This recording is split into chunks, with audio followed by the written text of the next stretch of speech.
UDF സ്ഥാനാർത്ഥിക്ക് പ്രചരണത്തിനിറങ്ങി ഉമ്മൻചാണ്ടിയുടെ മകൾ മറിയ ഉമ്മൻ റോഡ് ഷോയിലുൾപ്പെടെ പങ്കെടുത്തു. സാധാരണക്കാരിൽ നിന്ന് അകന്നുപോയ സർക്കാരാണ് ഇപ്പോഴുള്ളതെന്ന മറിയ ഉമ്മൻ കുറ്റപ്പെടുത്തി.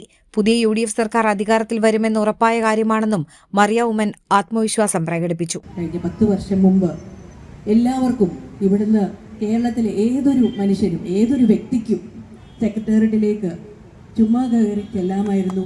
നിങ്ങളുടെ എന്തൊരാവശ്യവും പറയാമായിരുന്നു. ഇന്ന് കഴിഞ്ഞ 10 വർഷമായി അത് മുഴുവനായി നഷ്ടപ്പെട്ടിരിക്കുകയാണ്. സാധാരണക്കാരിൽ നിന്ന് അകന്നുപോയ സർക്കാർ അത് തിരിച്ചു കൊണ്ടുവരണം.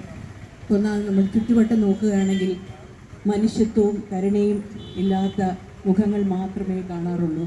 പക്ഷേ നമ്മുടെ സ്ഥാനാർത്ഥി എന്ന് പറയുന്നത് ഒരുപാട് മനുഷ്യർക്ക് ആരും അറിയാതെ ആ വാക്ക് ഞാൻ എടുത്തു പറയുകയാണ്, ആരും അറിയാതെ ഒരുപാട് ആയിരക്കണക്കിന് ആളുകളെ സഹായിക്കുന്ന വ്യക്തിയാണ്. അങ്ങനെയുള്ള മനുഷ്യത്വ മുഖങ്ങൾ വേണം നമ്മുടെ അസംബ്ലിയിലെത്താൻ, നമ്മുടെ ജനപ്രതിനിധിയാകാൻ. അങ്ങനെയുള്ളവർ എത്തിയാൽ മാത്രമേ കോതമംഗലംകാർക്ക് മാത്രമല്ല കേരളത്തിലെ എല്ലാ ജനങ്ങൾക്കും നന്മയുണ്ടാവുകയുള്ളൂ. അതിൻ്റെ ഏറ്റവും വലിയ ഉദാഹരണം എന്ന് പറയുന്നത് എൻ്റെ പിതാവ് തന്നെയായിരിക്കാം. സാധാരണക്കാരൻ്റെ വിഷമം മനസ്സിലാക്കാൻ സാധിക്കുന്ന നേതാക്കൾ ഉയർന്നു വരണം. അവർ ഭരണചക്രം തിരിക്കണം. അതുപോലൊരു വ്യക്തിയാണ് ശ്രീ ഷിബു തെക്കുംപുറം എന്ന് ഞാൻ മനസ്സിലാക്കുന്നു.